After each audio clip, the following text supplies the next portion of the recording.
Shaddai est son nom. Nous disons puissant guerrier.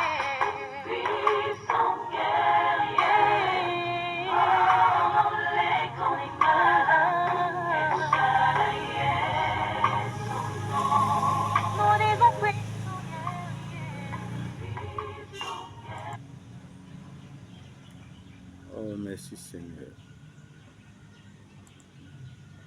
Merci Seigneur. Rapport technique sur la structuration, l'organisation, le fonctionnement du système électoral de la Côte d'Ivoire et l'organisation administrative de la CEI. Chapitre 3. Incohérence au niveau fonctionnel de la Commission électorale indépendante de la Côte d'Ivoire, CEI. Mesdames et messieurs, à vos rangs, grades et qualités, chers compatriotes, amis de la Côte d'Ivoire, recevez de votre position respective les salutations cordiales, fraternelles et amicales de votre humble serviteur de ce jour, au nom puissant du Seigneur Jésus-Christ de Nazareth. Mesdames et messieurs, honorables parents et parentes de la Côte d'Ivoire, Excellences, mesdames et messieurs présidents et anciens présidents des institutions de la Côte d'Ivoire, distingués ecclésiastiques, diplomatiques, administratifs et politiques, honorables dignitaires des organisations des droits de l'homme, des communautés villageoises et religieuses, vertueuses et combattantes personnalités, membres de la société civile, bienveillante population ivoirienne et peuple de Côte d'Ivoire, d'ici et d'ailleurs. Permettez-nous de vous informer que nous sommes à notre séance vidéo numéro 3 et nous parlerons aujourd'hui des incohérences au niveau fonctionnel de la CEI de Côte d'Ivoire. Vu la densité de ce chapitre, nous sommes obligés de le diffuser en plusieurs parties. En prélude, nous voudrons vous demander de bien vouloir regarder, si ce n'est pas encore fait, les vidéos numéro 1 et numéro 2, qui ont traité de façon successive les thèmes suivants. Les incohérences au niveau de la structuration de la CEI, vidéo 1, 5 parties. Les incohérences au niveau organisationnel de la CEI, vidéo 2, 5 parties.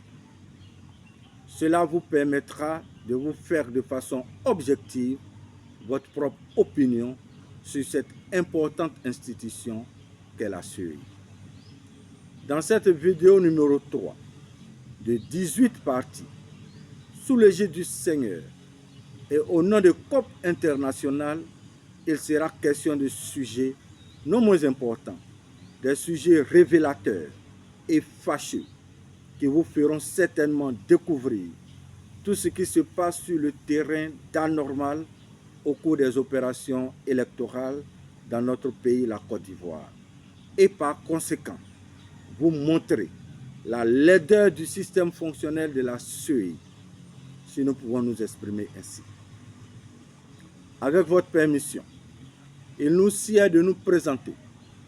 Je suis le frère Wilson Israël le Juste Quadio, économiste de formation, consultant formateur international et auditeur de profession, expert en logistique et en supply chain, expert en planification et en organisation industrielle et d'entreprise, expert en comptabilité des matières, anciennement ATA et gestionnaire d'entrepôt à la CEI de 2020 à 2024.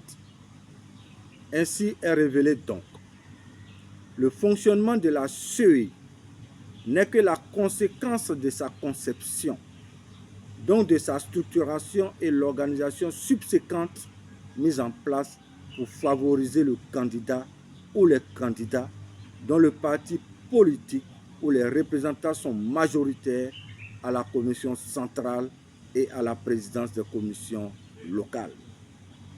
C'est pour cette raison que ces partis politiques se font la guerre pour la contrôler.